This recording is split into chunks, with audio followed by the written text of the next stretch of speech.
If you like to laugh, and who doesn't, then you've come to the right place. Welcome to My Funny House with the Powell brothers. Frank Powell is a real estate broker who was born and raised in San Diego, along with Frank's brother Mark, a real estate broker who also lives in San Diego.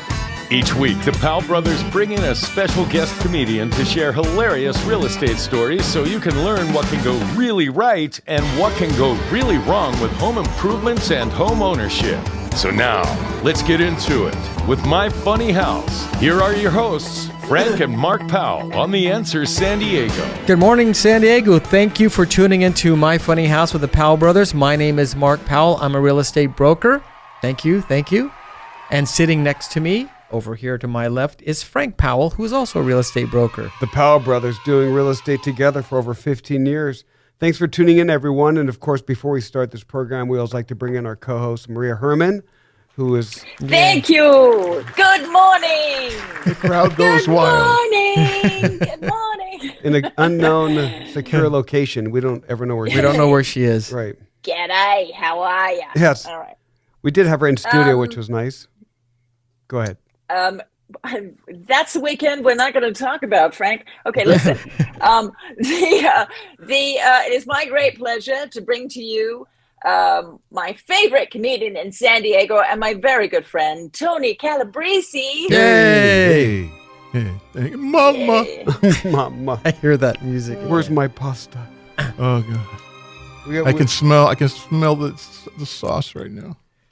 That is a very cool intro right there. I love that music. That was a good, and those were good movies, good series. It was the best Good movie. Just good? Well, Are you kidding me? They were the greatest Look at movies. number The one- first two were the greatest movies. First two, and then three was kind of Yeah. weird, 3 was kind of weird. Yeah. Today's We don't talk about it. No, we don't talk. Today's show, we're going to talk about 15 real estate terms that you should know.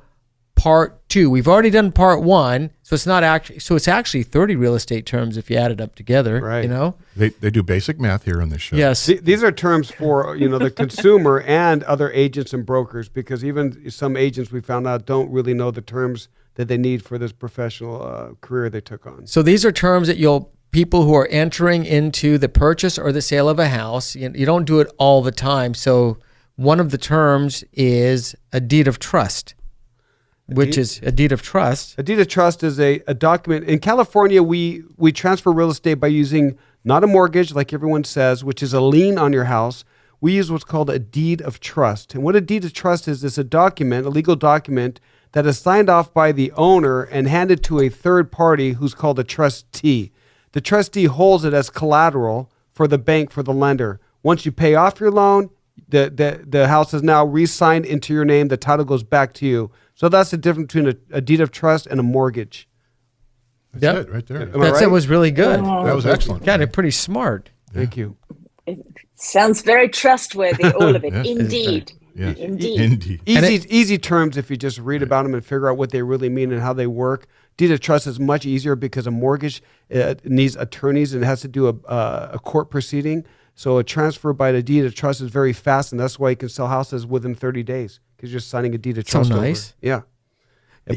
If you don't pay off your deed of trust, you go into default. That's the second term we're going to talk about. What is going into default or an NOD? Well, notice of default is something that says, hey, you haven't paid your money and we want our money. Basically, what's going on, give us a call or catch up. Maybe you forgot, but it's a warning sign. That's what we call a default when they don't pay. They default.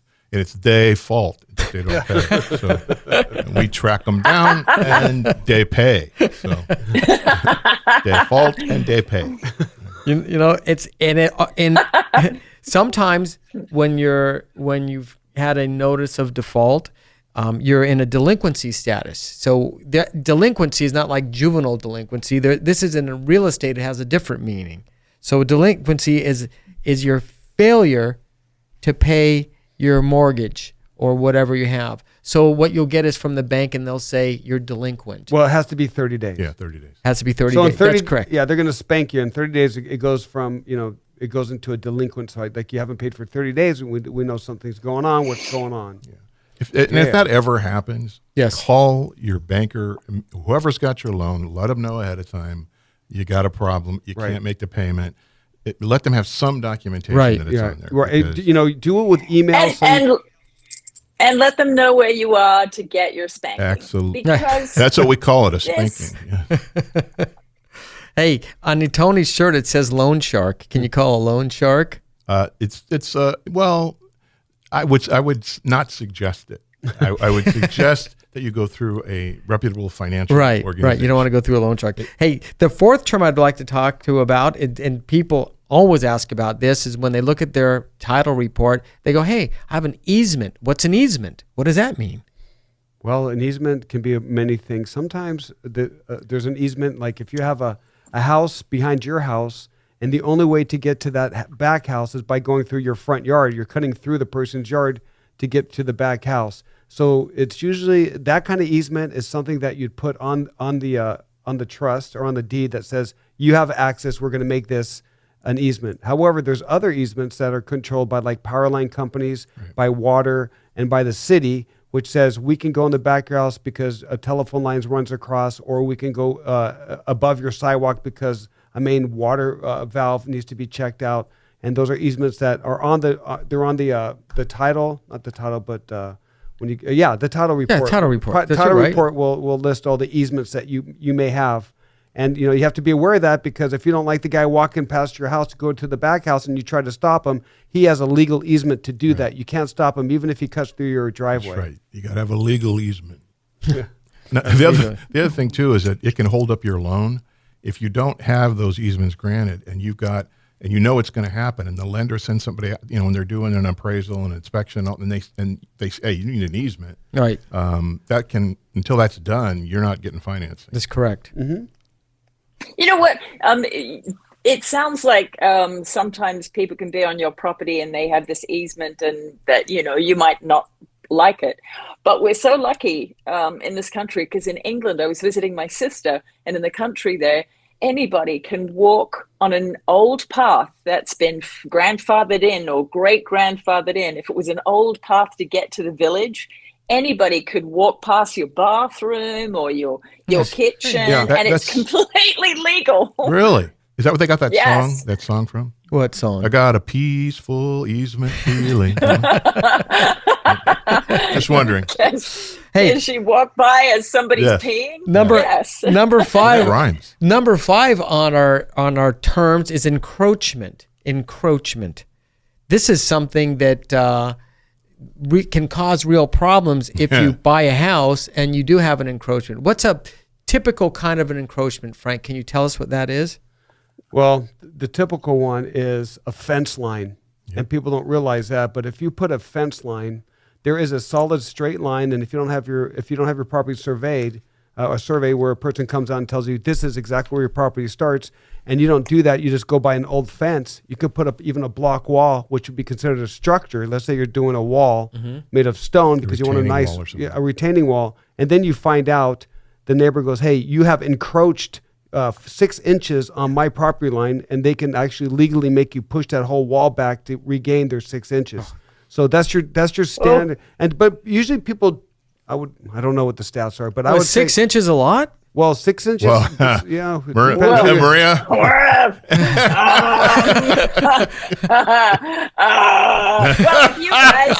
with you guys, yes. That's so much. depends what you're measuring. No, because what I heard was if it's just a few inches over, they're not going to say anything. Well, who's they? I mean, you Yeah, never know. Well, I mean, Depends. if you sue them and Well, go, look. I'm only over like a few inches here, is it a big deal? Well, here's what happens. If you're planning on making, like, let's say a driveway where you're going to put a mobile home, and you miss it by a couple inches because Oh, it's geez, tight. It's a big deal. Yes, So every inch so counts. yes, every inch counts. Every inch is safe. Saying that for years. Okay. I heard about these people. They had a fence installed, but it was around a house where they were growing weed, and that's called something else. It's called an enroachment. It's totally close. That's right. Okay, number 6 on our list of terms that you should know is equity, and not the type of equity that people have been throwing around on television. There's a different type of equity, and it has to do specifically with real estate. And once again, I defer to the brains in the show. Frank over here. What is equity? Equity is like a fake amount of money that you make with your house. So let's say you buy a house for $500,000 and it continues to go up. The value goes up and it costs more. So the next year you have this, you could sell your house for 50 more thousand if you decide to sell your house. That's the equity that you have in your house. And that's good with any investment. You're always looking for what equity can you have. So if you buy something, you're hoping that it will go up in value. I wouldn't call it fake though. I would call it unrealized. That's a better, more professional term. But if you don't sell your house, you're not going to get that money. So it's kind of like fake or whatever you want to call it. So it's the amount of money that you have in your house if you sell it. Yeah, it's a better return. So that's why people say real estate is the best investment. If you put your money in a bank, I mean, Tony, you're the bank pres. You get less than 1% return every year. Yeah, less than 1%. Less than 0.5% most of the time. If you look at any houses that are going up 15 to 28% a year, and you have to live in it anyway, you're making the money. It's not depreciating. It doesn't matter what inflation's doing. You're still increasing the value of what you have as far as that equity assets, is over and above whatever you owe on your house. which is nice. And which is great. And it goes both ways, though. I mean, right now we're having a boom, Right. but it can go the other way. Can go the other way. Negative equity. So what typically you do is first-time home buyers, they buy a condo, it goes up in equity, they sell in 3 years, they have $50,000 now that they made for nothing for living there, and they take that $50,000 to upgrade to a bigger place. Like Monopoly. Like Monopoly. So Take the green ones and turn them into a red one. But always remember, real estate used to be treated in 2007, 2008 as a fast investment. Real estate is a long-term investment. Usually your kids or grandkids are going to benefit more if you just keep it in the family. Yep. Absolutely. It's not something look what happened in 08, 09. Right. I mean, horrible. We don't want that again. Horrible. What's the next term, Mark? The next term is fair market value. They're going to say, what's the fair market value of this house? What does that mean? What is fair? What is market value? I can relate it to if you're in an open market where they're selling fruits and there's a stand that's selling avocados two for $5 or whatever, and then you go to a couple tables over and they're selling it two for $20. You go, that's not fair because the market sets the price. So the average avocado that day will set. Avocados from Mexico. Exactly. So it's the same as that. So they consider the housing market just like a food market. There's a bunch of houses. What's the average house going for? And that's the market rate. Yep. But it's also what the buyer is willing to pay for. That's true, and that's how it goes up because although it's a supply and demand. If you only have two more avocados and there's a bunch of hungry people that want avocados, you can sell them for much more than you want. Or you keep all the avocados for yourself. Supply and demand. I keep those avocados. Yes. Are they fake or unrealized? No, they're unrealized avocados until you put them on your taco or in your tostada. That's right. Number 8 on our special list of terms is good faith estimate. A good faith estimate is something that's generally produced either by it can be produced by the realtor, but generally produced by the escrow company. And Tony, you know what a good faith estimate is. Yeah, I mean, every loan that you get and has anything to do with property, you're going to get a good faith estimate that will show you all of the fees involved. Any closing costs that you need is going to be listed on there, and they have to provide that to you. So if you ever wonder if I sold my house for X, how much am I actually going to walk away with? How much is going to be in my pocket after taxes, after paying the realtors, after paying all the closing costs? What do I walk away with? And that's what people really want to know. So that's what Mark and I produce every time we're dealing with someone. We go, listen, here's what you're going to get. Here's where you're going to walk. And we're pretty accurate. But it's an estimate because you don't know if they have paid their taxes or not. There's a bunch of adjustments that you have to make right at the end. RESPA. Number 9. It's called PITI. PITI, I think. You got me on that one. PITI. It's principal, interest, tax, and insurance. I know it sounds like it's such a shame. But you'll see that it'll just say, "What's your PITI on that property?" So, Frank, how does principal, interest, tax, and insurance relate? Well, typically, what you want to do is when you get a loan, you want to say it's called an impound account. So you want to pay that. If you don't want to pay your taxes every year and you want them impounded as you're paying for your mortgage, you want to pay all those, the principal, interest, tax, insurance. What does that cost? And so that's why you always want to take, what I do is I take an impound. So every month when I pay my mortgage, it pays for my principal, my insurance, and my tax all together, so I don't get hit with a huge bill at the end of the year and don't have the money to pay for it. We call that a pity. Yeah, it is a pity. Once you see how much you have to pay. It's a pity. That is a pity. Pity. When you go to realtor.com, they have that number. They have the principal, the interest, the tax and the insurance all figured out for you as a monthly payment when you look at a house. Yeah, that's nice. Right. That's a nice little service that's provided by that online site. Yeah. Right. Our 10th term is called a judgment lien. You'll find liens on your property, but a judgment lien is very different from the other types of liens that you'll see, maybe a tax lien or a mechanics lien. What's a judgment's lien?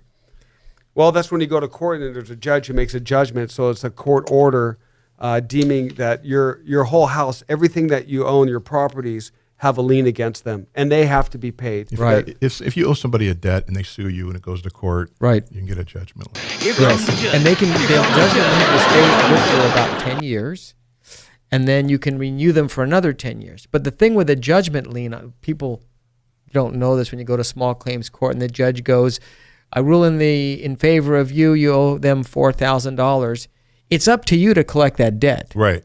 There's no But here's the thing, though. Let's say that you, in a small claims court, as an example, you get a judgment lien against you, okay, and it's out there for 10 years, and you don't show up for the small claim. You don't even know it's happening. Right. You've blown the guy off. You don't want to talk to him. Right. Then you try and refi your house. It's not happening. Yeah, No, exactly. exactly. And that's called a cloud on the title. Yep. Right. So you have to get rid of all liens. So somebody could have sued you years ago. Yep. And all of a sudden it comes up. Like, let's say a mechanics lien is the most. That's when a guy comes to work on your house. The second that he provides you materials on your property, he could put what's called a mechanic lien against your house. If you don't pay that guy, he will keep the lien there. So let's say you get in an argument with him, and you go, "I'm not paying you," and he leaves, and you go, "Fine, I don't care, take me to court." And then, as Tony mentioned, you tried to sell your house 10 years later, and this mechanic is the second nightmare because he did the wrong stuff. You didn't want to pay him. You never went to court, and now you have a lien on your property, the mechanic's lien, which you have to take off, which really means you got to go back and pay that mechanic. Right. If you want to do it. That happens a lot, actually. It happens a lot. So it's just faster to pay them off. So these are the kind of conflicts that you want to take care of and get rid of liens, especially mechanics liens. So sometimes you have mechanics lane, but I want to know, do you ever have a mechanics push? Like the opposite of a lean, more of a push. That's what you want to do to him. You want to push him out of your house. It happens. get 'em Hey, out. accidents happen. Yeah, you know? exactly. One term that you'll hear from the lenders is called an origination fee. An origination fee. That's typically on a loan. Tony, I know you know what that is. Yeah, that's Wait. I'd like to say that this is the fee I'd like to put on my son for having him. Yeah, that's a good one. When's that going to get paid? Oh no, right. that's one that you'll be trying to collect for years. The two next terms are we're going to Well, run the together. origination fee didn't say what it was. Oh, Origination fee is like the guy who gets the call. yes. Right. It's the broker who's going to get the broker. money. Yeah, the You gotta brokers. pay off the broker. Hey, the guy gets some money. Yeah, Yeah, yeah. The guy who originates who originates the loan. Right. is- It's All of a sudden, he turns into, hey, the guy gets the money. if you have a competitive property, you have a bunch of people that want to give you a loan. Right. The guy who secures it gets a little bit. It's of typically he gets a little, he gets a little something. So if it's Right. what's normally 1% of whatever the loan amount of a $750,000 loan, they're going to get $7,500 for doing their work. They got to get paid. They got to make money. It's not a nonprofit. Number 12 and number 13. These two terms you hear all the time: a pre-approval and a pre-qualification. They're different. Completely different. They're completely different. Pre-approval is something you can get over the phone where you talk to the person and the guy goes, "Okay, you want a loan? Let me ask you a couple questions." So Tony asked the questions like, "Okay, where do you work? How much money do you make? How many cars you owe? What is your debt to income ratio?" So with just dealing with them verbally, you can give them a pre-approval. If you want a pre-qualification, that means he has to provide the documents. You have to make sure what he's saying is true. You have to get it to your underwriters and say, "Hey, is this guy really qualified? If so, and it matches what he said in the pre-approval, you get the next step, which is better, which is a pre-qualification letter." Right. You got it. You nailed it. Thank you. Frank knows everything. These are terms comedians don't often hear. Yeah. No, exactly. no, We're never pre-qualified for anything. No. No. No. And I never get any approval in my house. No. The next one is underwriting. You're going to say, it has got to go to underwriting. That's 14. What is underwriting? It's the person that's actually doing the technical work to find out where that person is qualified, and they go through all the numbers. And Yes. I mean, it's the guy or gal that's doing all the crunching. The loan officer gets all the preliminary investigative work. Yep. And then they say, hey, send it we're over. pretty much done, but there may be a few documents we're missing. I have to send it to my underwriters. The underwriters are the forensic auditors that take the pre-qualification and make sure everything matches. They don't want to give a loan to a high-risk person or someone who is hiding something. So they go above and beyond to make sure that They loan is always say protected. no. And our they always last say term, no. is recording. Recording. That's when you celebrate. Go ahead. What is recording? Do you want to tell them? We're recording. Go ahead. Right now, we're Yeah. recording this. Maria's already celebrating. That's when Bring out the vodka. okay. Yeehaw! I'll bring it back to my first term. That's when the deed of trust is actually signed over to the new owners and recorded in the county recorders, which makes it your house. Woo! So that's when you celebrate. Then you own the recording. house. Yeah. It's called if it records and the payment went And through. then you die. And Then yeah. that's it. So then it's your house. Anyway, God, I love these terms. That was good. Yeah, that was good. quick. That's good. Maria, Fast. Maria, if we wanted to see Yeah. a recording of Mark, you or Mark. hear you, how do we get a hold of Maria Herman to find out more about comedy? Well, you can scour me on YouTube because I'm sure I am there. Yes. But if you'd like to find me in person, comedyheights.com, or hire me to come out and tell jokes to your corporate event or to your birthday party or anything else. I will tell you from this show, my takeaway is the difference between fake and unrealized. I have a lot of girlfriends who are really excited to hear about this. Tony? Just throwing it to me there, huh? Yeah. TonyCalabrese.com or YouTube videos, anywhere. You can find me on all the social And media then platforms. to get a hold of us, look for us online at powellbrothersrealty.com, or you can call us at 858-922-7725. Check us out on YouTube, My Funny House with the Powell Brothers. You get to see all of us. Thanks again, everybody, Thank loyal you. Thanks. listeners, for Ciao, tuning San in. Diego. Thank you, Ciao. Tony, and thank you, Maria. You're always Have good. a great Saturday in San Diego. Bye-bye, everyone. See you next week. Thanks so much for joining us today for My Funny House with the Powell Brothers, right here on The Answer San Diego. Join us next week as the Powell Brothers bring you more funny stories of what can go really right and what can go really wrong with home improvements and home ownership, and bring the laughs to you with yet another hilarious guest comedian. To find out more about the Powell Brothers, be sure to check out their website at powellbrothersrealty.com, or you can visit myfunnyhouse.com. Again, thanks for being with us, and we'll see you next week for My Funny House on The Answer San Diego.